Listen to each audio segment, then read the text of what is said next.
Price lord. ಮತ್ತೊಂದು ಸಾರಿ ನಮ್ಮ ರಕ್ಷಕನಾದ ಯೇಸು ಕ್ರಿಸ್ತನ ಪ್ರೀತಿಯುಳ್ಳ ಪವಿತ್ರವಾದ ನಾಮದಲ್ಲಿ ದೇವರ ಜೀವವುಳ್ಳ ನುಡಿಗಳನ್ನು ಧ್ಯಾನ ಮಾಡುವಂತೆ ಸೇರಿ ಬಂದಿರುವಂಥ ಎಲ್ಲ ನನ್ನ ಪ್ರೀತಿಯ ದೇವಜನರಾದಂಥ ನಿಮಗೆ, ನನ್ನ ಪ್ರೀತಿಯ ಸಹೋದರಿ ಸಹೋದರರೆಲ್ಲರಿಗೂ, ಇಲ್ಲಿ ವಾಕ್ಯವನ್ನು ಕೇಳುತ್ತಿರುವ ಮತ್ತು ನಂತರ ವಿಡಿಯೋದಲ್ಲಿ ವಾಕ್ಯವನ್ನು ಕೇಳುತ್ತಿರುವಂಥ ನಿಮ್ಮೆಲ್ಲರಿಗೂ ಯೇಸುವಿನ ನಾಮದಲ್ಲಿ ಶುಭವೂ ಕೃಪೆಯೂ ಉಂಟಾಗಲಿ. ನಾವೊಂದು ಸಣ್ಣ ಪ್ರಾರ್ಥನೆಯನ್ನು ಮಾಡಿಕೊಂಡು ವಾಕ್ಯ ಧ್ಯಾನಕ್ಕೆ ಹೋಗೋಣ.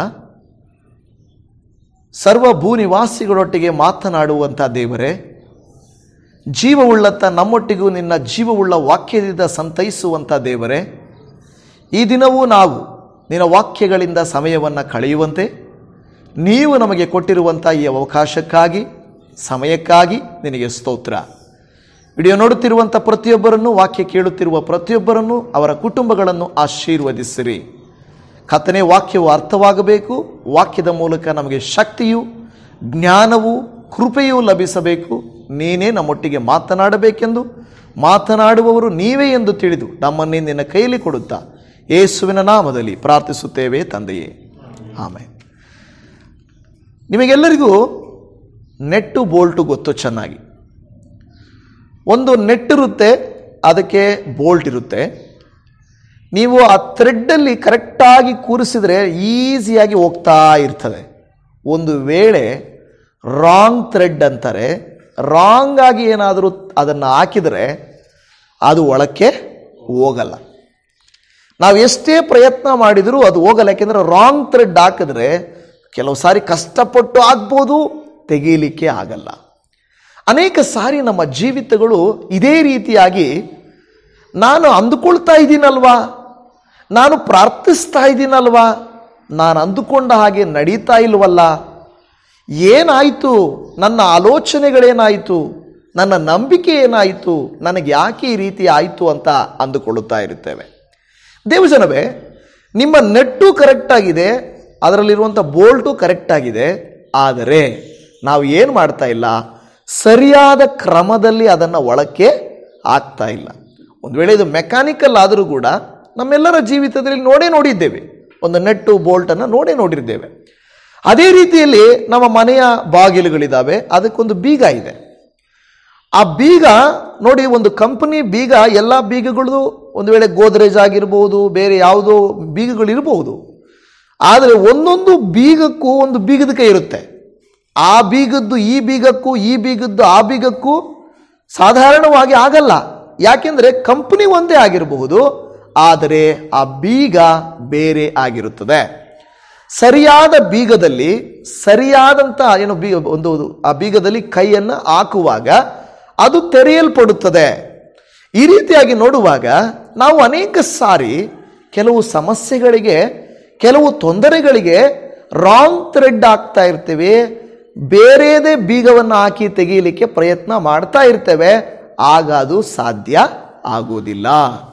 ಯಾವ ಸಮಸ್ಯೆಗೆ ಯಾವ ರೀತಿ ಪ್ರಾರ್ಥಿಸಬೇಕು, ಯಾವ ಸಮಸ್ಯೆಗೆ ಯಾವ ರೀತಿ ಕರ್ತನನ್ನು ಆಶ್ರಯಿಸಬೇಕು, ಯಾವ ಸಮಸ್ಯೆಗಳನ್ನು ಹೇಗೆ ಪರಿಷ್ಕರಿಸಬೇಕು ಎಂಬುದನ್ನು ನಾವು ಅರ್ಥ ಮಾಡಿಕೊಳ್ಳಬೇಕು. ಇಲ್ಲದೆ ಹೋದರೆ ಕಣ್ಣಿಗೆ ಕಾಣಿಸುತ್ತೆ, ಆದರೆ ನಡೆಯಲ್ಲ. ನಾವು ಪ್ರಯತ್ನಿಸುತ್ತೇವೆ, ಆದರೆ ಫಲಿಸಲ್ಲ. ನಾವು ಬಹಳ ಹೋರಾಡುತ್ತೇವೆ, ಜಯಿಸಲ್ಲ. ಯಾಕೆಂದರೆ ರಾಂಗ್ ಥ್ರೆಡ್, ರಾಂಗ್ ಬೀಗ, ರಾಂಗ್ ಜಾಗ, ರಾಂಗ್ ವ್ಯಕ್ತಿಗಳೊಟ್ಟಿಗೆ ಸೇರ್ಕೊಂಡಿರ್ತೇವೆ. ರಾಂಗ್ ಆದ ಸ್ಥಳಗಳಲ್ಲಿ, ಕೆಟ್ಟ ಸ್ಥಳಗಳಲ್ಲಿ, ಕೆಟ್ಟ ವ್ಯಕ್ತಿಗಳೊಟ್ಟಿಗೆ ನಾವು ಸೇರುವಾಗ ಖಂಡಿತ ಎಲ್ಲೋ ಒಂದು ಸಣ್ಣ ಥ್ರೆಡ್ಡು, ಜಾಸ್ತಿ ಬೇಕಾಗಿಲ್ಲ, ಒಂದು ಸಣ್ಣ ಒಂದು ಥ್ರೆಡ್, ಅದರ ಥ್ರೆಡ್ ಅಂದರೆ ಒಂದು ಮೂಲೆ, ಅದರ ಆನುಕೊಳ್ಳುವಾಗ ಅದನ್ನು ತೆಗೀಲಿಕ್ಕೆ ನಮ್ಮ ಕೈಯಲ್ಲಿ ಆಗುವುದಿಲ್ಲ. ದೇವರಿರುತ್ತೋ ಏನು ಹೇಳ್ತಾರೆ ಅಂತ ಯೋಬನ ಗ್ರಂಥ 22ನೇ ಅಧ್ಯಾಯ ಅದರ 27 ಮತ್ತು 28ನೇ ವಚನವನ್ನು ಓದಿಕೊಳ್ಳೋಣ. ಇಲ್ಲಿ ಯೋಬನ ಗ್ರಂಥ 22, 27 ಮತ್ತು 28 ವಾಕ್ಯ ಹೇಳುತ್ತದೆ, ನೀನು ಪ್ರಾರ್ಥಿಸುವಿ, ಆತನು ಲಾಲಿಸುವನು, ಆತನಿಗೆ ಹರಕೆಗಳನ್ನು ಒಪ್ಪಿಸುವಿ, ಯಾವುದನ್ನು ಸಂಕಲ್ಪಿಸಿಕೊಳ್ಳುವಿಯೋ ಅದು ನಿನಗೆ ನೆರವೇರುವುದು, ಬೆಳಕು ನಿನ್ನ ಮಾರ್ಗಗಳಲ್ಲಿ ಪ್ರಕಾಶಿಸುವುದು ಎಂದು ದೇವರ ವಾಕ್ಯ ಹೇಳುತ್ತಾ ಇದೆ. ಆಮೇನ್. ದೇವರ ವಾಕ್ಯ ಏನು ಹೇಳುತ್ತೆ ಗೊತ್ತಿಲ್ಲ, ಗಮನಿಸ್ರಿ. ಹಾಗಾದರೆ ಇಲ್ಲಿ ಮಧ್ಯದಲ್ಲಿ ಒಂದು ವಾಕ್ಯ ಇದೆ, ಯಾವುದನ್ನು ಸಂಕಲ್ಪಿಸಿಕೊಳ್ಳುವೆಯೋ ಅದು ನಿನಗೆ ನೆರವೇರುವುದು. ಏನು ಸಂಕಲ್ಪಿಸುವುದು ಅಂದ್ರೆ ಏನು ಗೊತ್ತಾ? ನಾವು ಅಂದುಕೊಳ್ತೇವೆ ಬೆಳಿಗ್ಗೆ ಎದ್ದು ಇವತ್ತು ಈ ಕಡೆ ಪ್ರಯಾಣ ಮಾಡಬೇಕು, ಇಲ್ಲಿಗೆ ಹೋಗ್ಬೇಕು, ಈ ರೀತಿ ಮಾಡಬೇಕು ಅನ್ನೋದು ನಮ್ಮ ಸಂಕಲ್ಪ.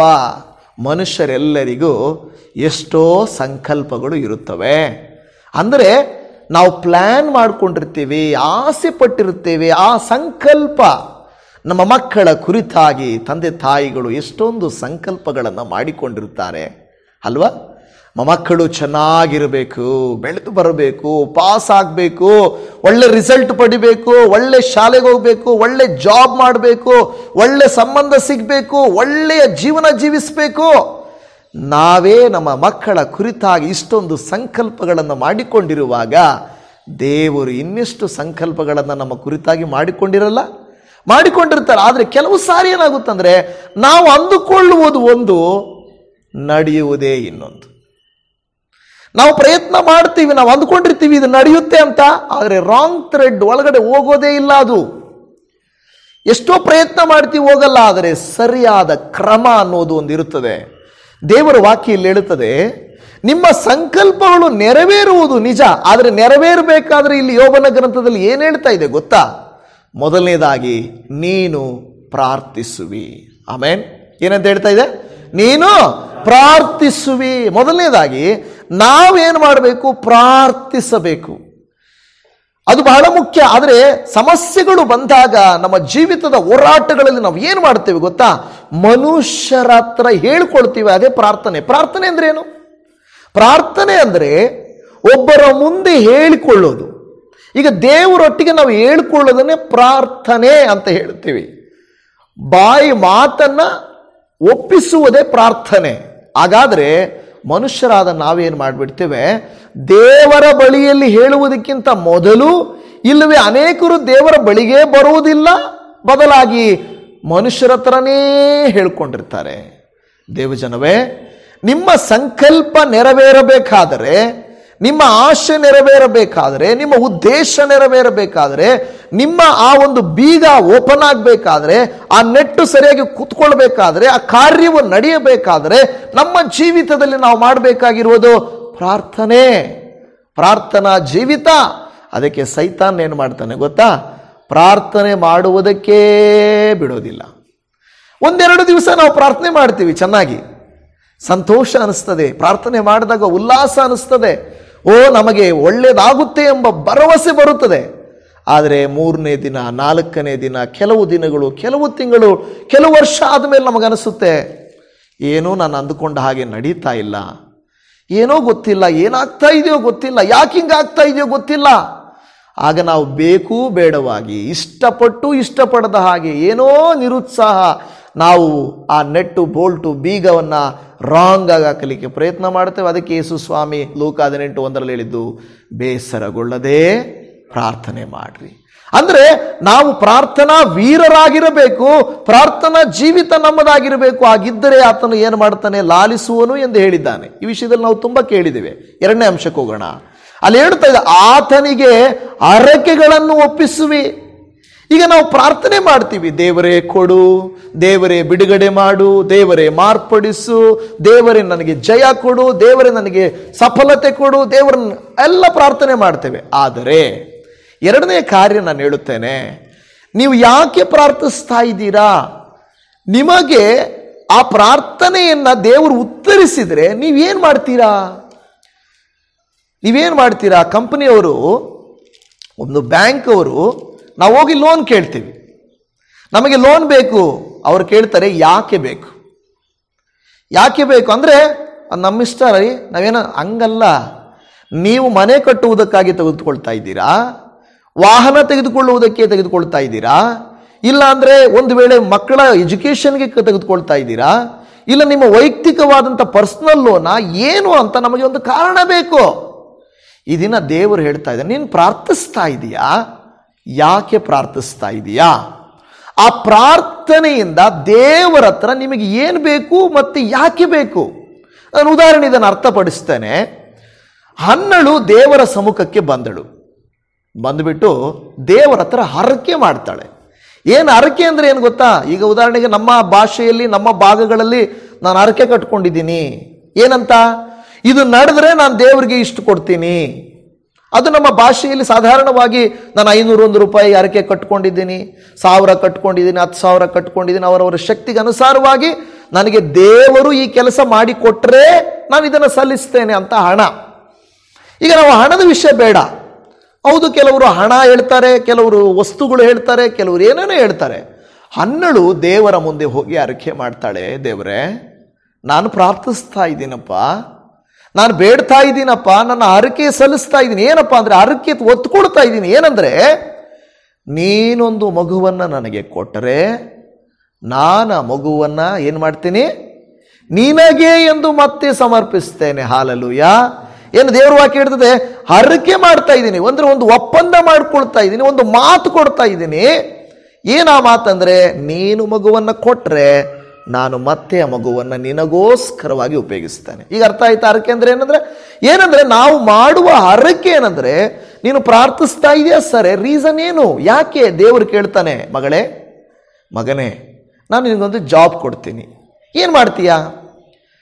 ಗೌರ್ಮೆಂಟ್ ಜಾಬ್ ಬಂದಿದೆ ಅಂತ ಹೇಳಿದ ತಕ್ಷಣ ಕೆಲವರು ಏನು ಮಾಡ್ತಾರೆ ಗೊತ್ತಾ? ನಾನು ಗೌರ್ಮೆಂಟ್ ಜಾಬ್ ಬಂದಿದೆ, ಪಾರ್ಟಿ ಕೊಡ್ತಾರೆ. ಏನು ಪಾರ್ಟಿ? ಕೆಲವರು ಒಂದು ವೇಳೆ ಗೌರ್ಮೆಂಟ್ ಜಾಬ್ ಬಂದಾಗ, ಏನಾದರೂ ದೊಡ್ಡ ಸಕ್ಸಸ್ ಆದಾಗ ಲೋಕದ ಜನ ಏನು ಮಾಡ್ತಾರೆ? ಲೌಕಿಕವಾದ ಪಾರ್ಟಿ ಕೊಡ್ತಾರೆ, ಕುಡಿತ ಮಾಡ್ತಾರೆ, ಮಾಟನ್ನು ಮಾಂಸಗಳನ್ನು ಕೊಡಿಸ್ತಾರೆ, ಡ್ಯಾನ್ಸ್ಗಳನ್ನು ಮಾಡಿಸ್ತಾರೆ. ಮೊದಲ ಕಾಲದಲ್ಲಿ ಏನು ಮಾಡ್ತಾ ಇದ್ರು? ರೆಕಾರ್ಡಿಂಗ್ ಅಂತಾರವ್ರನ್ನ ಕರೆಸು ಡ್ಯಾನ್ಸ್ ಮಾಡಿಸ್ತಾ ಇದ್ರು. ಆಮೇಲೆ ಮಧ್ಯದಲ್ಲಿ ಗೀಜೆಗಳು ಬಂದವು. ಈಗಲೂ ಏನೇನೋ ಪ್ರೋಗ್ರಾಮ್ ಮಾಡಿಸ್ತಾರೆ. ಹಾಗಾದ್ರೆ ಆ ರೀತಿ ಮಾಡೋದ್ರಿಂದ ದೇವ್ರಿಗೇನು ಲಾಭ? ದೇವರಿಗೆ ಅದರಿಂದ ಇನ್ನು ಮನುಷ್ಯರು ಪಾಪಿಗಳಾಗ್ತಾ ಇದ್ದಾರೆ. ಕುಡಿತ ಕೆಟ್ಟದ್ದು, ಅದು ನಾವು ಹೇಳ್ತಾ ಇರ್ತೇವಲ್ವಾ, ಕುಡಿತ ಅನ್ನೋದು ಕೆಟ್ಟದ್ದು ಅಂತ ಬೈಬಲ್ ಹೇಳಿದ್ಯಾ ಅಂತ ಕೇಳ್ಬೋದು. ಸರ್ಕಾರನೇ ಹೇಳ್ತದೆ ಅಲ್ವಾ? ಆ ಪಾಕೆಟ್ಗಳ ಮೇಲೆ ಬರೆದಿರುತ್ತದೆ, ಧೂಮಪಾನ ಆರೋಗ್ಯಕ್ಕೆ ಹಾನಿಕರ. ನೀವು ಪಾಕೆಟ್ನಲ್ಲಿ ಫುಲ್ ಪಾಕೆಟ್ ಬರೆದ್ರು ಕೂಡ ಕುಡಿತಾ ಇರ್ತಾರೆ.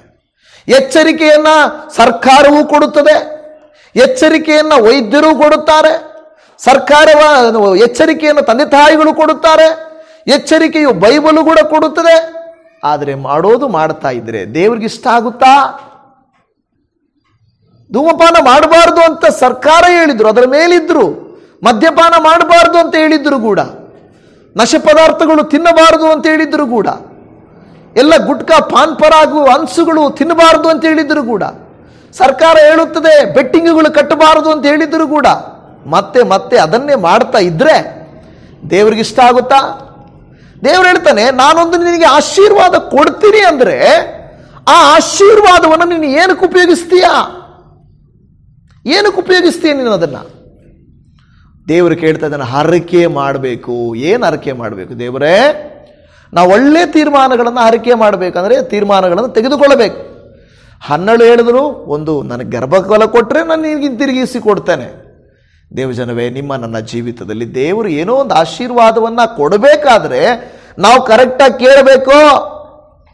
ಅಪ್ಪ, ನಾನು ಇದನ್ನು ಮಾಡ್ತೀನಿ, ನೀನು ಇದು ಕೊಟ್ಟರೆ ನಾನು ಇದನ್ನೇ ಮಾಡ್ತೀನಿ. ಆಗ ದೇವ್ರಿಗೆ, ಹೌದು ದೇವ್ರಿಗೆ ಗೊತ್ತು, ಆದರೆ ನೀನು ಬಾಯಿಂದ ಹರಕೆ ಮಾಡಬೇಕಲ್ಲ, ಹೇಳ್ಬೇಕಲ್ವಾ, ನೀನೇನು ಮಾಡ್ತೀಯ ಅಂತ ಹೇಳ್ಬೇಕಲ್ವಾ? ನೋಡಿ, ನಮ್ಮ ಸಂಕಲ್ಪ ಸಿದ್ಧಿಗೆ ಬರಬೇಕಾದರೆ, ನಮ್ಮ ಸಂಕಲ್ಪ ನೆರವೇರಬೇಕಾದರೆ, ಒಂದು ಪ್ರಾರ್ಥಿಸಬೇಕು, ಎರಡು ಹರಕೆಗಳನ್ನು ಅರ್ಪಿಸಬೇಕು, ಅಂದರೆ ಸರಿಯಾದ ತೀರ್ಮಾನಗಳನ್ನು ಮಾಡಿಕೊಳ್ಳಬೇಕು. ಮೂರನೇದಲ್ಲಿ ಹೇಳುತ್ತದೆ, ಬೆಳಕು ನಿನ್ನ ಮಾರ್ಗಗಳಲ್ಲಿ ಪ್ರಕಾಶಿಸುವುದು. ಅಂದರೆ ನೀನು ಕಾರ್ಯ ಮಾಡಿದಾಗ ಒಂದು ಬೆಳಕು, ಈ ಒಂದು ಸೂರ್ಯನ ಬೆಳಕು ಮೋಡಗಳನ್ನು ಛೇದಿಸಿಕೊಂಡು ಭೂಮಿಗೆ ನಮ್ಮ ಮೇಲೆ ಬೀಳುವಂತೆ ದೈವ ಕೃಪೆ ಅನ್ನುವುದು ನಮ್ಮ ಮೇಲೆ ಬಿದ್ದರೇನೆ, ನಮಗೆ ಸಿಕ್ಕಿದ್ರೇನೆ ನಮ್ಮ ಸಂಕಲ್ಪವು ಫಲಿಸುವುದು ಅಂತ ದೇವರ ವಾಕ್ಯ ಹೇಳ್ತಾ ಇದೆ. ಕೀರ್ತನೆಗಳಲ್ಲಿ 20ನೇ ಕೀರ್ತನೆ 4ನೇ ವಚನದಲ್ಲಿ, ಆತನು ನಿನ್ನ ಇಷ್ಟಾರ್ಥವನ್ನು ನೆರವೇರಿಸಲಿ, ನಿನ್ನ ಎಲ್ಲ ಸಂಕಲ್ಪಗಳನ್ನು ಸಫಲ ಮಾಡಲಿ ಎಂದು ಹೇಳುತ್ತಾ ಇದೆ. ಹಲ್ಲೆಲೂಯಾ. ಇಲ್ಲಿ ಹೇಳ್ತಾ ಇದ್ದೇನೆಂದ್ರೆ, ನಿನ್ನ ಇಷ್ಟಾರ್ಥವನ್ನು ನೆರವೇರಿಸಲಿ, ನಿನ್ನ ಎಲ್ಲ ಸಂಕಲ್ಪಗಳನ್ನು ಏನು ಮಾಡಲಿ? ಸಫಲ ಮಾಡಲಿ. ಸಂಕಲ್ಪ ಅಂದ್ರೆ ಅರ್ಥ ಆಯ್ತಲ್ವಾ? ನಾವೇನು ಅಂದ್ಕೊಂಡಿದೀವೋ ಅದು ಸಫಲವಾಗಬೇಕಾದ್ರೆ ಕೀರ್ತನೆ 20ನೇ ಕೀರ್ತನೆ 4ನೇ ವಚನ ಹೇಳಿದ ಹಾಗೆ ನಿನ್ನ ಸಂಕಲ್ಪಗಳನ್ನು ಸಫಲ ಮಾಡಲಿ. ದೇವರು ಸಫಲ ಮಾಡಲಿಕ್ಕೆ ಸಿದ್ಧವಾಗಿದ್ದಾನೆ. ಆದರೆ ನಾವೇ ಹೊಂದಿಕೊಳ್ಳುವ ತನಕ ಬಹಳ ಕ್ಲಿಯರ್ ಆಗಿರ್ತೀವಿ. ಅದು ಬರುವ ತನಕ ನಾವು ಒಂದು ಲೋನ್ ಅಪ್ಲೈ ಮಾಡಬೇಕು. ಅವ್ರು ಕೇಳ್ತಾರೆ ಈ ಡಾಕ್ಯುಮೆಂಟ್ ಕೊಡಬೇಕು, ಈ ಡಾಕ್ಯುಮೆಂಟ್ ಕೊಡಬೇಕು, ಇದನ್ನು ಕೊಡಬೇಕು. ಇದೆಲ್ಲ ನೀವು ಒಪ್ಪಿಸಿದ್ರೇನೆ. ಒಂದು ಡಾಕ್ಯುಮೆಂಟ್ ಅವ್ರು ಕೊಟ್ಟಿಲ್ಲ ಅಂದರೆ ಅವರು ಲೋನ್ ಸ್ಯಾಂಕ್ಷನ್ ಮಾಡಲ್ಲ. ನೋಡಿ, ಇದಿಲ್ಲ ನಿಮ್ಮದು, ಆಧಾರ್ ಕಾರ್ಡ್ ಕೊಡ್ಬೇಕಂತ ಹೇಳಿದ್ದೀವಿ ತಾನೆ.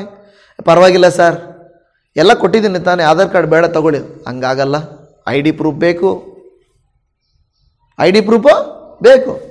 ದೇವರ ಹತ್ರ ಬಂದಾಗಲೂ ಕೂಡ ದೇವರು ಎಲ್ಲ ಡಾಕ್ಯುಮೆಂಟ್ಸ್ ಕೇಳ್ತಾರೆ. ದೇವರೇ ನಾನು ಬಂದಿದ್ದೀನಿ ತಾನೇ, ಕೇಳ್ತಾ ಇದ್ದೀನಿ ಕೊಡು ಅಂದರೆ ದೇವ್ರು ಹೇಳ್ತಾನೆ ಎಲ್ಲ ಡಾಕ್ಯುಮೆಂಟ್ಸಲ್ಲಿ ಏನಿರಬೇಕು, ಎಲ್ಲ ಪ್ರೂಫ್ ಇರಬೇಕು. ದೇವರು ಏನೇನು ಹೇಳ್ತಾರೆ ಅದನ್ನು ನಾವು ಮಾಡಿದರೆ ಓಕೆ ಸ್ಯಾಂಕ್ಷನ್ ಅಂತ ಬರುತ್ತೆ. ಆದರೆ ನಾವೇನು ಮಾಡ್ತೀವಿ ಅಂದರೆ ಎಲ್ಲ ಡಾಕ್ಯುಮೆಂಟ್ಸ್ ದೇವ್ರ ಹತ್ರ ಕೊಡಲ್ಲ. ಅಂದರೆ ಅದರ ಅರ್ಥ ಏನಂದರೆ ದೇವರು ಹೇಳಿದ ಕಾರ್ಯಗಳ ಪ್ರಕಾರವಾಗಿ ನಾವು ನಡ್ಕೊಳ್ಳಲ್ಲ. ಆದರೆ ಲೋನ್ ಸ್ಯಾಂಕ್ಷನ್ ಆಗಬೇಕು, ನಮಗೆ ಬಿಡುಗಡೆ ಆಗಬೇಕು, ಉತ್ತರ ಸಿಗಬೇಕು, ಸಹಾಯ ಸಿಗಬೇಕು. ಎಲ್ಲಿಂದ ಸಿಗುತ್ತದೆ? ಅದಕ್ಕೆ ಹೇಳ್ತದೆ, ನೀನು ಸಂಕಲ್ಪವೆಲ್ಲ ನೆರವೇರಬೇಕಾದ್ರೆ ಏನು ಮಾಡಬೇಕು? ಜಕರ್ಯನ ಗ್ರಂಥದಲ್ಲಿ 8ನೇ ಅಧ್ಯಾಯದಲ್ಲಿ 15ನೇ ವಾಕ್ಯದಲ್ಲಿ ಒಂದು ವಾಕ್ಯ ಇದೆ. ಜಕರ್ಯ 8:15. ಈ ಕಾಲದಲ್ಲಿ ಯೆರೂಸಲೇಮಿಗೂ ಯಹೂದ ಕುಲಕ್ಕೂ ಮೇಲು ಮಾಡಬೇಕೆಂದು ಹೊಸ ಸಂಕಲ್ಪ ಮಾಡಿಕೊಂಡಿದ್ದೇನೆ. ಹೆದರಬೇಡಿರಿ, ಇದು ಸೇನಾಧೀಶ್ವರನಾದ ಯೆಹೋವನ ನುಡಿ. ದೇವರು ಹೇಳ್ತಾ ಇದ್ದಾನೆ, ನಿಮಗೋಸ್ಕರ ನಾನೇನು ಮಾಡಿದ್ದೇನೆ, ಒಂದು ಹೊಸ ಸಂಕಲ್ಪ ಮಾಡಿಕೊಂಡಿದ್ದೇನೆ. ಅಂದರೆ ಇದುವರೆಗೂ ನಮ್ಮ ಜೀವಿತದಲ್ಲಿ ದೇವರು ಎಷ್ಟೊಂದು ಕಾರ್ಯಗಳನ್ನು ಮಾಡಿರಬಹುದು, ಮಾಡದೇ ಇರಬಹುದು. ಆದರೆ ದೇವರು ಪ್ರತಿ ಸಾರಿ ನೀವು ವಾಕ್ಯವನ್ನು ಕೇಳುವಾಗ, ನಂಬುವಾಗ ನಿಮಗೆ ದೇವರು ಹೇಳುವಂಥ ಮಾತೇನೆಂದರೆ, ನಿಮಗೋಸ್ಕರ ನಾನು ಒಂದು ಹೊಸ ಸಂಕಲ್ಪವನ್ನು ಮಾಡಿಕೊಂಡಿದ್ದೇನೆ. ಈ ದಿನ ನೀವಿಲ್ಲಿ ಬರದೇ ಹೋಗಿದ್ರೆ ಈ ಹೊಸ ಸಂಕಲ್ಪದ ಬಗ್ಗೆ ನೀವು ಕೇಳಿಸ್ಕೊಳ್ತಾ ಇರಲಿಲ್ಲ. ಇವತ್ತು ಈ ವಿಡಿಯೋವನ್ನು ಆಯ್ಕೆ ಮಾಡಿಕೊಳ್ಳದೆ ಹೋಗಿದ್ರೆ ನೀವು ಈ ಹೊಸ ಸಂಕಲ್ಪವನ್ನು ಕೇಳಿಸ್ಕೊಳ್ತಾ ಇರಲಿಲ್ಲ. ಅದರ ಅರ್ಥ ದೇವರು ಇಷ್ಟು ದಿನಗಳವರೆಗೂ ಕೇಳಿಸಿಕೊಳ್ಳೋದಕ್ಕೆ ಆಗದೇ ಇರುವ ಈ ಮಾತನ್ನು ನಿಮ್ಮ ಜೀವಿತದಲ್ಲಿ ಇವತ್ತು ಕೇಳಿಸುವಂತೆ ಮಾಡಿದ್ದಾರೆಂದರೆ ನಾವು ನಂಬಬೇಕು, ದೇವರು ನನ್ನ ಜೀವಿತದಲ್ಲಿ ಏನು ಮಾಡ್ತಾ ಇದ್ದಾನೆ, ಒಂದು ಹೊಸ ಸಂಕಲ್ಪ ಮಾಡ್ತಾ ಇದ್ದಾನೆ. ಆಮೇನ್. ಏನು ಮಾಡ್ತಾ ಇದ್ದಾನೆ ದೇವರು ನಮಗೋಸ್ಕರ? ಒಂದು ಹೊಸ ಸಂಕಲ್ಪ ಮಾಡ್ತಾನೆ. ಅದರ ಅರ್ಥ ನೀವು ನಾನು ನಂಬಬೇಕು, ಇದುವರೆಗೂ ನನ್ನ ಜೀವಿತದಲ್ಲಿ ನಡೆಯದೇ ಇರುವ, ಆಗದೇ ಇರುವ ಸಂಕಲ್ಪಗಳಿಗೆ ದೇವರು ಹೇಳ್ತಾ ಇದ್ದಾನೆ, ಆಯ್ತು ಮಗನೇ ಆಯ್ತು, ಇದುವರೆಗೂ ಆಗಿದೆ, ಆದರೆ ಒಂದು ಹೊಸ ಸಂಕಲ್ಪ ನಾನು ಮಾಡಿದ್ದೀನಿ. ಅದಕ್ಕೆ ದೇವರು ಆ ಹೊಸ ಸಂಕಲ್ಪದ ಬಗ್ಗೆ ಮಾತನಾಡುವಾಗ ಏನಂತ ಹೇಳ್ತಾ ಇದ್ದಾನೆ, ಹೆದರಬೇಡಿರಿ. ಆಮೇನ್. ದೇವರ ವಾಕ್ಯ ಏನು ಹೇಳ್ತದೆ? ಹೊಸ ಸಂಕಲ್ಪ ನಾನು ಮಾಡಿಕೊಂಡಿದ್ದೀನಿ ಅಂದ ಮೇಲೆ ದೇವರು ಹೇಳ್ತಾರೆ, ಹೆದರಬೇಡ ಮಗನೇ, ಹೆದರಬೇಡ. ನಾನು ಹೊಸ ಸಂಕಲ್ಪವನ್ನು ನಿನಗೋಸ್ಕರ ನಾನು ಮಾಡಿಕೊಂಡಿದ್ದೇನೆ, ಇದು ನನ್ನ ನುಡಿ ಅಂತ ಹೇಳ್ತಾ ಇದ್ದಾರೆ. ಯಾರು ಹೇಳ್ತಾ ಇದ್ದಾರೆ ಈ ಮಾತನ್ನ? ದೇವರು ಹೇಳ್ತಾ ಇದ್ದಾರೆ, ನಾನೆಲ್ಲ ಹೇಳ್ತಾ ಇರೋದು, ಇದು ನನ್ನ ಮಾತಲ್ಲ. ಇವತ್ತು ನೀವು ಇಲ್ಲಿ ಬಂದು ನಾನು ಹೇಳ್ತಾ ಇರೋದು ನೀವು ಕೇಳಿಸ್ಕೊಳ್ತಾ ಇರ್ಬೋದು, ಆದರೆ ನಿಮಗೆ ಹೇಳ್ತಾ ಇರೋದು ನಾನಲ್ಲ, ನಿಮಗೆ ಹೇಳ್ತಾ ಇರೋದು ದೇವರು. ಆಮೇನ್. ಈ ಮಾತನ್ನು ನಂಬುವಂತ ನನ್ನ ಪ್ರೀತಿಯ ದೇವಜನವೇ, ನಿಮಗೋಸ್ಕರ ದೇವರು ಒಂದು ಹೊಸ ಸಂಕಲ್ಪ ಮಾಡಿಕೊಂಡಿದ್ದಾನೆ. ಇವತ್ತೇ ನೀವು ಪ್ರಾರ್ಥಿಸಬೇಕು, ಇವತ್ತೇ ನೀವು ಇದನ್ನು ನಂಬಬೇಕು, ಇವತ್ತೇ ನೀವು ಆರೈಕೆ ಮಾಡಬೇಕು. ಅಪ್ಪ, ಈಗೋ ಇವತ್ತು ಸೇವಕರ ಮೂಲಕವಾಗಿ ನನ್ನೊಟ್ಟಿಗೆ ಮಾತನಾಡಿದ್ದಿ, ನಾನೇನೇನೋ ಅಂದ್ಕೊಳ್ತಾ ಇದ್ದೆ, ಯಾವುದು ನಡೀತಾ ಇರಲಿಲ್ಲ, ಎಲ್ಲ ರಾಂಗ್ ಥ್ರೆಡ್ಡೇ ಹೋಗ್ತಾ ಇತ್ತು. ನಾನು ಅಂದುಕೊಂಡದ್ದು ಒಂದಾದರೆ ನಡೆಯೋದೇ ಒಂದು ಆಗ್ತಾ ಇತ್ತು. ಆದರೆ ಇವತ್ತು ಎಲ್ಲ ಡಾಕ್ಯುಮೆಂಟ್ಸನ್ನು ಸಮರ್ಪಣೆ ಮಾಡಿದ ಹಾಗೆ ನಿನ್ನ ಸಮ್ಮುಖಕ್ಕೆ ನಾನು ಬಂದು ನನ್ನ ಎಲ್ಲ ಡಾಕ್ಯುಮೆಂಟ್ಸನ್ನು, ಅಂದರೆ ನಿನ್ನ ಎಲ್ಲ ರೂಲ್ಸ್ ಆ್ಯಂಡ್ ರೆಗ್ಯುಲೇಷನ್ಸ್ಗೆ, ನಿನ್ನ ಎಲ್ಲ ಷರತ್ತುಗಳಿಗೆ ನಾನು ಒಪ್ಪಿಕೊಳ್ಳುತ್ತೇನೆ. ಲೋನ್ ಕೊಡೋರು ಕೇಳ್ತಾರೆ, ನೀವು ಲೋನು ಕ್ಲಿಯರಾಗಿ ಕಟ್ತೀರಾ, ತಿಂಗಳ ಕಟ್ತೀರಾ, ಕ್ಲಿಯರ್ ಮಾಡ್ತೀರಾ ಅಂತ ಕೇಳುವಾಗ, ನೀವು ಲೋನ್ ಕೊಡ್ರಿ ನೋಡ್ರಿ, ಕಟ್ತೀನೋ ಬಿಡ್ತೀನೋ ಆಮೇಲೆ ಅದೆಲ್ಲ ನೀವು ಯಾಕೆ ಕೇಳ್ತೀರಾ ಅಂದರೆ ಅವ್ರು ಏನಂತಾರೆ, ಕಟ್ತೀನೋ ಬಿಡ್ತೀನೋ ನನ್ನಿಷ್ಟ ಅಂತೀರಾ. ಅವ್ರು ಕೊಡ್ತಾರ ಲೋನು, ಕರೆಕ್ಟಾಗಿ ಕಟ್ತೀನಿ ಸರ್, ಕ್ಲಿಯರ್ ಮಾಡ್ತೀನಿ ಸರ್ ಅಂದರೆ ಲೋನ್ ಕೊಡ್ತಾರೆ. ಅದೆಲ್ಲ ಕೇಳಬೇಡ್ರಿ, ಲೋನ್ ಸ್ಯಾಂಕ್ಷನ್ ಮಾಡ್ರಿ ಅಷ್ಟೇ. ದೇವರ ಹತ್ರ ನಾವು ಹೆಂಗಂದ್ರೆ, ದೇವರೇ ಕೊಡೋವರೆಗೂ ದೇವರು, ಕೊಟ್ಟ ಮೇಲೆ ಅದೆಲ್ಲ ನೀವು ಕೇಳಬಾರ್ದು. ದೇವರೇ ನನ್ನ ಇಷ್ಟ, ನಾನು ಹೆಂಗಾದರೂ ಜೀವಿಸ್ತೀನಿ, ನಾನು ಹೆಂಗಾದರೂ ನಡ್ಕೊಳ್ತೀನಿ, ನಾನು ಹೆಂಗಾದರೂ ಇರ್ತೀನಿ ಅಂದರೆ ದೇವ್ರೇನು ಮಾಡ್ತಾನೆ? ಸ್ಯಾಂಕ್ಷನ್ ಆಗಲ್ಲ ಮಗನೇ. ಅಂದರೆ ದೇವರು ಮೊದಲೇ ನಮ್ಮ ಪ್ರೇಯರ್ ರಿಕ್ವೆಸ್ಟನ್ನು ದೇವರೇನು ಹೇಳ್ತಾ ಇದ್ದಾನೆ? ಕ್ಯಾನ್ಸಲ್ ಅಂತ ಮಾಡ್ತಾನೆ. ಸ್ಯಾಂಕ್ಷನ್ ಅಲ್ಲ, ಕ್ಯಾನ್ಸಲ್. ನಾವೇನು ಮಾಡಬೇಕು? ಒಪ್ಪಿಕೊಳ್ಳುತ್ತೇವೆ, ನಾನು ಮಾಡ್ತೇನೆ ದೇವರೇ, ನಾನು ಈ ನಿಮ್ಮ ಷರತ್ತುಗಳ ಅನುಸಾರವಾಗಿ ನಡ್ಕೊಳ್ಳುತ್ತೇನೆ ದೇವರೇ ಅಂದರೆ ಲೋನ್ ಸ್ಯಾಂಕ್ಷನ್ ಆಗುತ್ತೆ, ನಿಮ್ಮ ಪ್ರಾರ್ಥನೆ ಸ್ಯಾಂಕ್ಷನ್ ಆಗುತ್ತೆ. ಒಂದು ವೇಳೆ ದೇವರೇ ISS ಅಂತ ಹೇಳ್ಬಿಟ್ಟು ನಾವು ಹೋಗ್ಬಿಟ್ರೆ, ಒಂದು ಗಾಡಿ ಮೇಲೆ ಏನು ಮಾಡ್ತಾರೆ? ಸಾಧಾರಣವಾಗಿ ಗೊತ್ತಿರುತ್ತೆ, ಒಂದು ಗಾಡಿ ಕೊಡ್ತಾರೆ, ಲೋನ್ ಕೊಡ್ತಾರೆ, ನಾವು ಲೋನ್ ಕಟ್ಟಿಲ್ಲ ಅಂದರೆ ಏನು ಮಾಡ್ತಾರೆ? ಸೀಸ್ ಮಾಡ್ತಾರೆ, ಗಾಡಿನ ಏನು ಮಾಡ್ತಾರೆ? ಹಾಗೇನೆ ಒಂದೆರಡು ದಿನ ನಿಮಗೆ ಕೆಲವು ಆಶೀರ್ವಾದ ಬರ್ಬೋದು, ದೇವರು ಆಮೇಲೆ ಏನು ಮಾಡ್ತಾರೆ? ಆಮೇಲೆ ಕೂಡ ಕ್ಯಾನ್ಸಲ್ ಮಾಡ್ತಾರೆ. ದೇವ್ರಿಗೆ ಗೊತ್ತು ಕ್ಯಾನ್ಸಲ್ ಮಾಡೋದು. ಮನುಷ್ಯರೇ ಕ್ಯಾನ್ಸಲ್ ಮಾಡೋಕ್ಕೆ ಅರ್ಹರಾಗಿರುವಾಗ ದೇವ್ರ ಕೈಲಾಗಲ್ವಾ? ದೇವ್ರ ಕೈಲಿ ಆಗುತ್ತೆ. ಅಂದರೆ ನಾವೇನು ಮಾಡಬೇಕಂದ್ರೆ, ಪ್ರಾರ್ಥಿಸುವಾಗ ಎಷ್ಟು ಭಕ್ತಿಯಿಂದಿರುತ್ತೇವೋ ಅದನ್ನು ತೀರಿಸುವ ತನಕವೂ ಅಷ್ಟೇ ಭಕ್ತಿಯಿಂದಿರಬೇಕು. ಅದನ್ನು ಏನು ಮಾಡಬೇಕಂತೆ? ಪ್ರಾರ್ಥಿಸುವಾಗಲೇ ನಾವು ಅರ್ಕೆ ಮಾಡಬೇಕಂತೆ. ಪ್ರಾರ್ಥಿಸುವಾಗಲೇ ಡಿಕ್ಲೇರ್ ಮಾಡಿಬಿಡ್ಬೇಕು, ನಾನು ತೀರಿಸ್ತೀನಿ, ನಾನು ಮಾಡ್ತೀನಿ ಅಂತ ಮೊದಲೇ ಹೇಳ್ಬಿಡ್ಬೇಕು. ದೇವ್ರ ಹತ್ರನೂ ಅಷ್ಟೇ. ದೇವ ಜನವೇ, ನಟನೆ ಮಾಡಿದ್ರೆ ದೇವ್ರಿಗೆ ಗೊತ್ತಾಗಲ್ಲ ಅಂತಲ್ಲ, ದೇವ್ರಿಗೆ ಗೊತ್ತಾಗುತ್ತೆ. ಆದರೆ ನಾವು ಎಷ್ಟು ಭಕ್ತಿವಂತವರಾಗಿರುತ್ತೇವೋ, ಎಷ್ಟು ದೇವರ ಸಮ್ಮುಖದಲ್ಲಿ ಯಥಾರ್ಥವಾಗಿರುತ್ತೇವೋ, ದೇವರು ಕೂಡ ಹೇಳ್ತಾನೆ, ಈಗ ನಾನು ಹೊಸ ಸಂಕಲ್ಪ ಮಾಡ್ತಾ ಇದ್ದೇನೆ. ನೀವು ಬ್ಯಾಂಕಲ್ಲಿ ಹೋದರೆ ಒಂದು ಲೋನ್ ಕೇಳಿದ್ರೆ ಅವನೇನು ಹೇಳ್ತಾರೆ? ಹಳೇ ಲೋನು ಇದ್ದರೆ ನಿಮಗೆ ಸ್ಯಾಂಕ್ಷನ್ನು ಆಗಲ್ಲ. ಅವ್ರು ಹೇಳ್ತಾರೆ ಹಳೇದನ್ನು ಕ್ಲಿಯರ್ ಮಾಡಿರಿ, ಹೊಸ ಲೋನ್ ಕೊಡ್ತೀವಿ. ಹಾಗಾದರೆ ದೇವರು ಕೇಳ್ತಾನೆ, ಹಳೆ ಸಂಕಲ್ಪಗಳೆಲ್ಲ ನಿನ್ನ ಜೀವಿತದಲ್ಲಿ ನಡೆಯದೇ ಇರಬಹುದು, ಆದರೆ ಹೊಸ ಸಂಕಲ್ಪವನ್ನು ನಾನು ಮಾಡಿಕೊಂಡಿದ್ದೇನೆ, ಅಂದರೆ ಹೊಸ ಲೋನನ್ನು ನಿಮಗೆ ಕೊಡ್ತೇನೆ. ಆಮೇನ್. ದೇವರು ಹೊಸದನ್ನು ಮಾಡುತ್ತೇನೆ, ಹೆದರಬೇಡ್ರಿ ಅಂತ ದೇವ್ರ ವಾಕ್ಯ ಹೇಳುತ್ತಾ ಇದೆ. ಪ್ರೀತಿಯ ದೇವ ಜನವೇ, ರೋಮಾಪುರದವರಿಗೆ ಬರೆದ ಪತ್ರಿಕೆಯಲ್ಲಿ 8ನೇ ಅಧ್ಯಾಯ 28ನೇ ವಚನದಲ್ಲಿ ಬಹಳ ಸುಂದರವಾದದ್ದು, ಆಗಾಗ ನಾವು ಧ್ಯಾನಿಸುವ ವಾಕ್ಯ ರೋಮ 8:28. ಇದಲ್ಲದೆ ದೇವರ ಸಂಕಲ್ಪದ ಮೇರೆಗೆ ಕರೆಯಲ್ಪಟ್ಟು ಆತನನ್ನು ಪ್ರೀತಿಸುವವರ ಹಿತಕ್ಕಾಗಿ ಎಲ್ಲ ಕಾರ್ಯಗಳು ಅನುಕೂಲವಾಗುತ್ತವೆ ಎಂದು ನಮಗೆ ಗೊತ್ತದೆ. ಆಮೇನ್. ಇದೇನಿದೆ? ಏನಂದ್ರೆ ದೇವರ ಸಂಕಲ್ಪದ ಮೇರೆಗೆ ಕರೆಯಲ್ಪಟ್ಟು. ಈಗ ಹೌದು, ದೇವರೊಂದು ಸಂಕಲ್ಪ ಮಾಡಿಕೊಂಡಿದ್ದ, ನಮ್ಮನ್ನು ಕರೆದಿದ್ದಾನೆ. ಈಗ ನಾವೇನು ಮಾಡಬೇಕು? ಇಲ್ಲಿ ಹೇಳ್ತದೆ ಆತನನ್ನು ಪ್ರೀತಿಸುವವರ ಹಿತಕ್ಕಾಗಿ. ಯಾರಿಗೆ ಹಿತ ಮಾಡಿ? ಯಾವ ಹಿತಕ್ಕಾಗಿ? ನಾವೇನು ಮಾಡಬೇಕಂತೆ? ಆ ಸಂಕಲ್ಪ ನೆರವೇರಬೇಕಾದ್ರೆ, ದೇವರು ನಮ್ಮ ಜೀವಿತದಲ್ಲಿ ಮಾಡಿಕೊಂಡಿರುವ ಸಂಕಲ್ಪ ನೆರವೇರಬೇಕಾದ್ರೆ ನಾವೇನು ಮಾಡಬೇಕಂತ? ಆತನನ್ನು ಪ್ರೀತಿಸಬೇಕು. ಕೆಲವು ಕಾರ್ಯಗಳು ಬಲವಂತದಿಂದ ಬರಲ್ಲ. ಈ ಕಾಲದಲ್ಲಿ ಅಂತೂ, ಮೊದಲ ಕಾಲದಲ್ಲಿ ಪರವಾಗಿರಲಿಲ್ಲ, ಈ ಕಾಲದಲ್ಲಿ ಭಯಪಡಿಸಿ ಮನೆಯಲ್ಲಾಗಲಿ ಬೆದರಿಸಿ ಮನೆಯಲ್ಲಾಗಲಿ ಕೆಲಸಗಳು ಮಾಡಿಸ್ಕೊಳ್ಳೋಕ್ಕಾಗಲ್ಲ. ಹೌದಲ್ವಾ? ಈ ಕಾಲದಲ್ಲಿ, ಮೊದಲ ಕಾಲದಲ್ಲಿ ಪರವಾಗಿಲ್ಲ, ಭಯಪಡ್ತಾ ಇದ್ರು.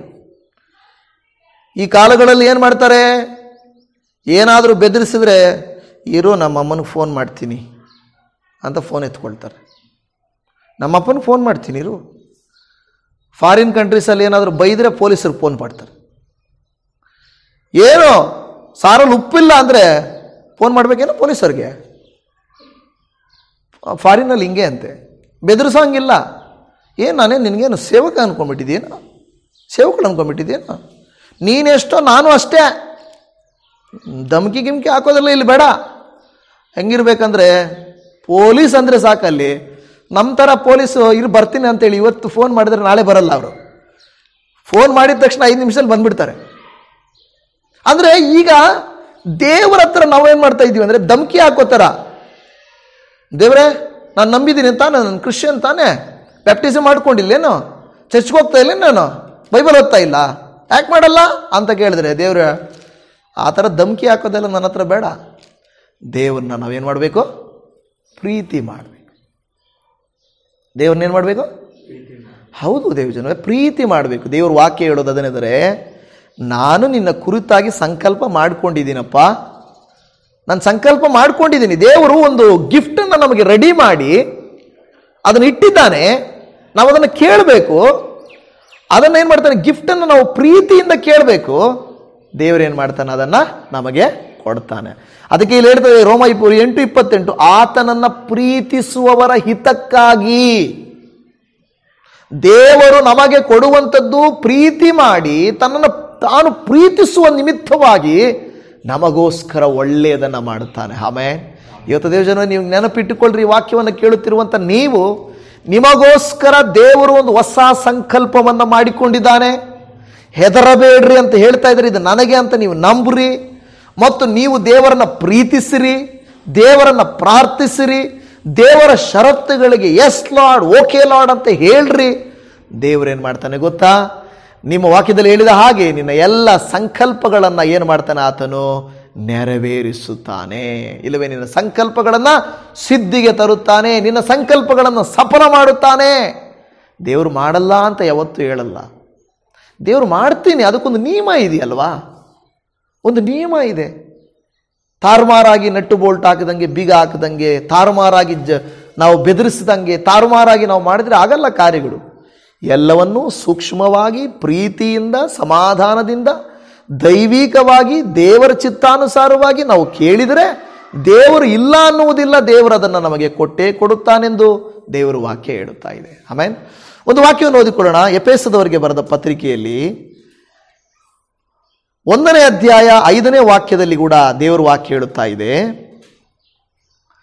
ಆತನು ತನ್ನ ಕೃಪೆಯನ್ನ ಪ್ರಖ್ಯಾತಿಗೆ ತರಬೇಕೆಂದು ನಮ್ಮನ್ನು ಯೇಸು ಕ್ರಿಸ್ತನ ಮೂಲಕ ತನ್ನ ಪುತ್ರರನ್ನಾಗಿ ಸ್ವೀಕರಿಸುವುದಕ್ಕೆ ದಯಾಪೂರ್ವಕವಾದ ತನ್ನ ಚಿತ್ತಾನುಸಾರವಾಗಿ ಮೊದಲೇ ಸಂಕಲ್ಪ ಮಾಡಿದನು.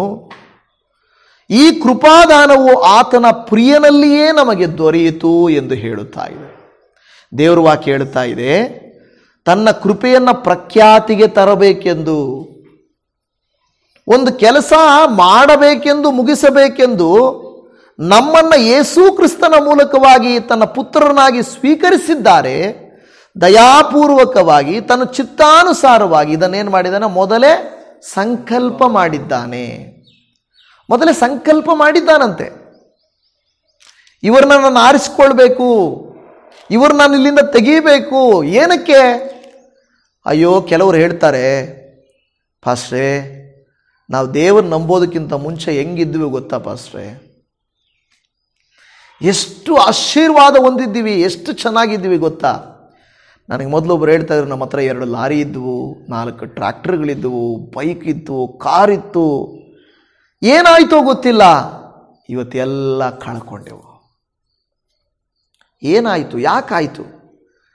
ಒಂದು ವೇಳೆ ವಿಮರ್ಶೆ ಮಾಡಿ ನಾವು ನೋಡುವಾಗ ಅಲ್ಲಿದ್ದಾಗ ಮೋಸ, ಸುಳ್ಳು, ವಂಚನೆ, ಕಳ್ಳ ಲೆಕ್ಕಗಳು ಎಲ್ಲ ಮಾಡ್ತಾ ಇದ್ದಿದ್ದರಿಂದ ದುಡ್ಡು ಬರ್ತಾನೇ ಇತ್ತು.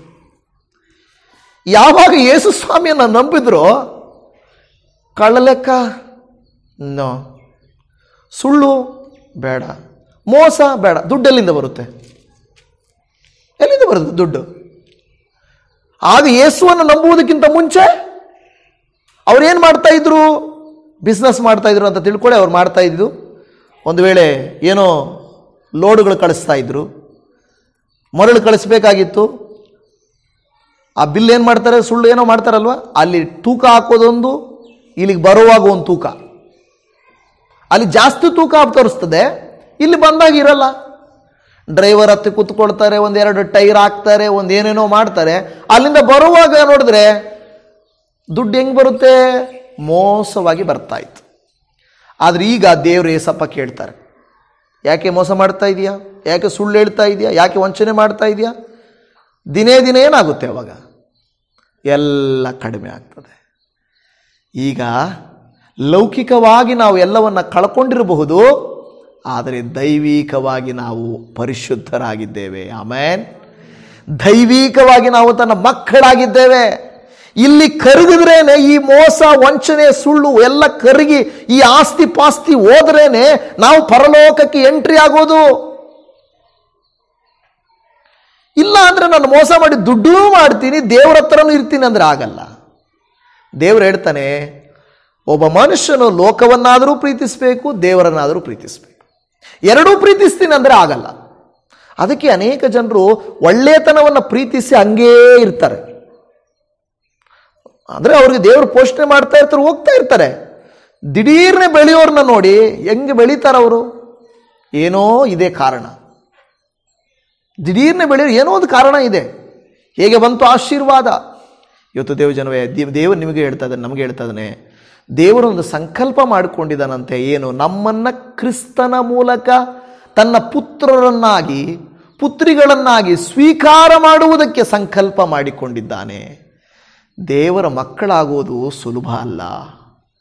ಯಾವ ಸೈಂಟಿಸ್ಟ್ಗಳಿಗೂ ಸಾಧ್ಯ ಆಗೋದಿಲ್ಲ, ಹಣವಂತರಿಗಾಗೋದಿಲ್ಲ, ಅಧಿಕಾರಿಗಳಿಗಾಗೋದಿಲ್ಲ. ಎಷ್ಟೋ ಜನರು ಎಷ್ಟೋ ಇದ್ದವರಿದ್ದಾರೆ, ಅವರಿಗೆಲ್ಲ ಈ ಒಂದು ಏನು ಬಾಧ್ಯತೆ, ಪುತ್ರರಾಗುವ ಅಧಿಕಾರ ಸಿಕ್ಕಿಲ್ಲ. ನಮಗೆ ಸಿಕ್ಕಿದೆ. ನಾವು ಈ ಲೋಕದಲ್ಲಿ ಸ್ವಲ್ಪ ಕಾಲ ಕಷ್ಟಪಡಬೇಕಾಗ್ತದೆ. ದೇವರು ಹೇಳುತ್ತಾನೆ, ಆದರೆ ನಾನು ನಿಮ್ಮ ಕುರಿತು ಮಾಡಿಕೊಂಡಿರುವ ಆಲೋಚನೆಗಳು ಹಿತದ ಆಲೋಚನೆಗಳ ಹೊರತು ಅಹಿತದ ಆಲೋಚನೆಗಳಲ್ಲ. ದೇವರ ಸಂಕಲ್ಪ ನಮ್ಮನ್ನು ಉನ್ನತಿಗೆ ತಂದೇ ತರುತ್ತೆ. ದೇವಜನವೇ, ಖಂಡಿತ ದೇವರು ಮೋಸಗಾರನಲ್ಲ, ದೇವರು ಸಾಲಗಾರನಲ್ಲ. ದೇವರು ಖಂಡಿತ ಆಶೀರ್ವದಿಸ್ತಾನೆ. ಆದರೆ ಆ ಸಂಕಲ್ಪದ ಮೇರೆಗೆ ನಾವು ಕೂಡ ನಡೆಯುವಂಥವರಾಗಿರಬೇಕು. ಇದನ್ನು ಇನ್ನು ವಾಕ್ಯಗಳು ಅಧಿಕವಾಗಿದ್ದು, ಆದರೆ ಒಂದು ತೀರ್ಮಾನ ಮಾಡೋಣ, ಒಂದು ವಿಷಯ ಹೇಳೋಣ ನಾವು. ದೇವರೇ, ನಾನೇನೋ ಒಂದು ಸಂಕಲ್ಪ ಅಂದ್ಕೊಳ್ತಾ ಇದ್ದೀನಿ, ಆದರೆ ಸರಿಯಾದ ರೀತಿಯಲ್ಲಿ ಹೋಗ್ತಾ ಇಲ್ಲಪ್ಪ. ಈ ದಿನ ನೀನು ನನಗೆ ಹೇಳ್ತಾ ಇದ್ದೀಯಾ, ಮಕ್ಕಳೇ ಹಳೆಯದನ್ನು ಬಿಟ್ಬಿಡು, ಹೊಸ ಸಂಕಲ್ಪ ನಾನು ಮಾಡಿದ್ದೀನಿ, ಹೆದರಬೇಡ ಅಂತ ನೀನು ಹೇಳ್ತಾ ಇದ್ದೀಯಾ. ಈಗ ನಿನ್ನ ಷರತ್ತುಗಳಿಗೆ ನಾನು ಸಿದ್ಧವಾಗಿದ್ದೀನಿ, ನಾನು ನಿನ್ನ ವಾಕ್ಯದಂತೆ ನಡೆದುಕೊಳ್ಳುತ್ತೇನೆ, ನನ್ನನ್ನು ಅನುಗ್ರಹಿಸು, ನನ್ನ ಸಂಕಲ್ಪಗಳನ್ನು ನೀನು ಸಿದ್ಧಿಗೆ ಸಫಲ ಮಾಡು ಎಂದು ನಾವೇನು ಮಾಡಬೇಕು? ದೇವರ ಹತ್ರ ಪ್ರಾರ್ಥಿಸಬೇಕು, ಅರ್ಹತೆ ಮಾಡಬೇಕು, ಷರತ್ತುಗಳಿಗೆ ಒಪ್ಪಿಕೊಳ್ಬೇಕು. ಆದ್ದರಿಂದ ನಾವು ಇವತ್ತು ನೀವು ನಾನು ನಮ್ಮ ತಲೆಗಳನ್ನು ಬಾಗಿಸೋಣ. ದೇವರ ಸಮ್ಮುಖದಲ್ಲಿ ನಿಮ್ಮೊಟ್ಟಿಗೆ ದೇವರು ಏನು ಮಾತನಾಡಿದ್ದಾರೋ ನನಗೆ ಗೊತ್ತಿಲ್ಲ, ಆದರೆ ನೀವು ಈ ದಿನ ಕೇಳಿದ ವಾಕ್ಯವು ದೇವರು ನಿಮ್ಮನ್ನು ತನ್ನ ಮಕ್ಕಳಾಗಿ ಎಣಿಸಿದ್ದರಿಂದ, ತೀರ್ಮಾನಿಸಿದ್ದರಿಂದ ನಿಮ್ಮನ್ನು ಇಲ್ಲಿಗೆ ಕರ್ಕೊಂಡು ಬಂದಿದ್ದಾರೆ. ಇಲ್ಲಿ ವಾಕ್ಯವನ್ನು ಕೇಳುವಂತೆ ದೇವರು ನಿಮ್ಮನ್ನು ಮಾಡಿದ್ದಾರೆಂದರೆ ನಿಮಗೋಸ್ಕರ ದೇವರು ಒಂದು ಹೊಸ ಸಂಕಲ್ಪವನ್ನು ಏರ್ಪಡಿಸಿದ್ದಾರೆ.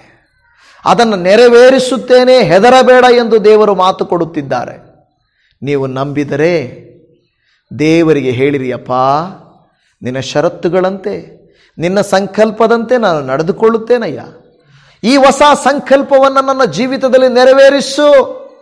ಯಾರೆಲ್ಲ ನನ್ನನ್ನು ನೋಡಿ ನನ್ನ ಜೀವಿತದಲ್ಲಿ ಈ ರೀತಿ ಆಯ್ತಲ್ಲ ಎಂದು ಅಂದುಕೊಂಡ್ರೋ, ಓ ಇವರು ಈ ಬಿಸ್ನೆಸ್ ಮಾಡಿದ್ರು, ಈ ಕೆಲಸಕ್ಕೆ ಹೋದರು, ಈ ಕೋರ್ಸನ್ನು ಮಾಡಿದರು, ಈ ಪ್ರಯತ್ನವನ್ನು ಮಾಡಿದರು, ಯಾವುದು ಇವರಿಗೆ ಕೈಯೇ ಅಂಟ್ತಾ ಇಲ್ಲ, ಯಾವುದು ಇವರಿಗೆ ಸಫಲನೇ ಆಗ್ತಾ ಇಲ್ಲ ಅಂತ ಅಂದ್ಕೊಳ್ತಾ ಇದ್ದಾರಪ್ಪ. ಆದುದರಿಂದ ದೇವರೇ, ನೀನು ಹೊಸ ಸಂಕಲ್ಪ ನಮಗೋಸ್ಕರ ಮಾಡಿದ್ದಿ ಅಂತ ಹೇಳ್ತಾ ಇದೆಯಲ್ವಾ, ಅದನ್ನು ನೆರವೇರಿಸು. ನಾನು ಅರಿಕೆ ಮಾಡುತ್ತೇನೆ, ನಾನು ಪ್ರಾರ್ಥಿಸ್ತೇನೆ. ದಯಮಾಡಿ ನನ್ನ ಜೀವಿತದಲ್ಲಿ ಇದನ್ನು ನೆರವೇರಿಸು, ಸಫಲಪಡಿಸು. ದೇವರೇ, ಯಾವ ಪ್ರೀತಿಯ ದೇವಜನರು ಈ ರೀತಿಯಾಗಿ ಪ್ರಾರ್ಥನೆ ಮಾಡಿ ಈ ವಾಕ್ಯವನ್ನು ನಂಬಿ ನನ್ನ ದೇವರು ತನ್ನ ಚಿತ್ತದ ಮೇರೆಗೆ, ತನ್ನ ಸಂಕಲ್ಪದ ಮೇರೆಗೆ ನನ್ನ ಕುರಿತಾಗಿ ಮಾಡಿಕೊಂಡಿರುವಂಥ ಆಲೋಚನೆಗಳು ದೊಡ್ಡವು, ಅವು ಹಿತವುಳ್ಳವು, ಆಶೀರ್ವಾದಕರವುಳ್ಳವು ಅಂತ ನಂಬಿದ್ದಾರು. ಯೇಸುವೇ, ಹಾಗೇನೆ ನೀನು ಕಾರ್ಯ ಮಾಡಪ್ಪ. ಯಾಕೆಂದರೆ ಅಪ್ಪ, ನೀವು ಯಾವಾಗಲೂ ನಮಗೆ ಹೇಳುತ್ತೀರಿ, ದೇವರೇ, ನಮ್ಮನ್ನು ನಿನ್ನನ್ನು ಪ್ರೀತಿಸುವವರ ಹಿತಕ್ಕಾಗಿ ಎಲ್ಲ ಕಾರ್ಯಗಳು ನೀನು ಅನುಕೂಲ ಮಾಡಿಕೊಡ್ತೀಯ ಎಂದು. ಆ ರೀತಿಯಾಗಿ ಇದುವರೆಗೂ ಅನುಕೂಲವಾಗದ, ನಡೆಯದ, ಬಿದ್ದು ಹೋದ, ಸೋತು ಹೋದ ದೇವರು ಇರುವಂಥ ಕಾರ್ಯಗಳನ್ನು ನೀನು ಅನುಕೂಲ ಮಾಡಿಕೊಡು. ನೀನು ಕರೆದಿರುವಂಥ ಉದ್ದೇಶವನ್ನು ನೆರವೇರಿಸು ಎಂದು ಬೇಡಿಕೊಳ್ಳುತ್ತಾ ಇದ್ದೇವೆ. ಖಂಡಿತವಾಗಿ ಪ್ರಾರ್ಥನೆಯಲ್ಲಿ ಏಕೀಭವಿಸಿದ ನಿನ್ನ ಪ್ರೀತಿಯ ಜನರನ್ನು ಆಶೀರ್ವದಿಸು. ಅವರವರ ಮಕ್ಕಳ ಕುರಿತಾಗಿ, ಅವರ ಮನೆಯ ಕುರಿತಾಗಿ, ಅವರ ಕೆಲಸದ ಕುರಿತಾಗಿ, ಅವರ ಒಂದು ಕರ್ತನೇ ದೇವರ ಸಭೆಯ ಕುರಿತಾಗಿ, ಸೇವೆಯ ಕುರಿತಾಗಿ ಮಾಡಿಕೊಂಡಿರುವಂಥ ಪ್ರತಿ ಆಲೋಚನೆಗಳು, ಸಂಕಲ್ಪಗಳು ನಿನ್ನಲ್ಲಿ ಹೊಸದಾಗಿ ನೆರವೇರಲಿ. ಅವರು ಅಂದುಕೊಂಡಿದ್ದಕ್ಕಿಂತಲೂ, ಆಲೋಚಿಸಿದ್ದಕ್ಕಿಂತಲೂ, ಪ್ರಾರ್ಥಿಸಿದ್ದಕ್ಕಿಂತಲೂ ಉತ್ತಮವಾಗಿ ನೀನು ಮಾಡಿಕೊಡಬೇಕೆಂದು ಪ್ರಾರ್ಥನೆ ಕೇಳಿದಕ್ಕಾಗಿ ನಿನಗೆ ಸ್ತೋತ್ರಯ್ಯ. ದಿನವೆಲ್ಲ ನಮ್ಮ ಜೊತೆಗಾರರಾಗಿರ್ರಿ. ಕೇಡಿನಿಂದ ಕಾಪಾಡಿರಿ. ಅನಾರೋಗ್ಯವನ್ನು ಆರೋಗ್ಯಪಡಿಸಿರಿ. ಅಸಮಾಧಾನವನ್ನು ಸಮಾಧಾನಪಡಿಸಿರಿ. ಕುಟುಂಬಗಳಲ್ಲಿ ಕರ್ತನ ಕೃಪೆಯನ್ನು ತುಂಬಿಸಿರಿ. ಎಲ್ಲ ಸಮಯದಲ್ಲಿ ನಮ್ಮ ಸಂಗಡ ಇದ್ದು ನಮ್ಮ ಕರ ಹಿಡಿದು ನಡೆಸಿ ಬಲಪಡಿಸಿ ನಡೆಸುತ್ತೀರಿ ಎಂಬುದಾಗಿ ನಮ್ಮ ರಕ್ಷಕನು ನಮ್ಮ ಕರ್ತನು ನಮ್ಮನ್ನು ಪ್ರೀತಿಸುವವನೂ ಆಗಿರುವಂಥ ನಜರೇತಿನ ಯೇಸು ಕ್ರಿಸ್ತನ ಪ್ರೀತಿಯುಳ್ಳ ಪರಿಶುದ್ಧ ನಾಮದಲ್ಲಿ ಪ್ರಾರ್ಥಿಸುತ್ತೇವೆ ತಂದೆಯೇ. ಆಮೇನ್, ಆಮೇನ್.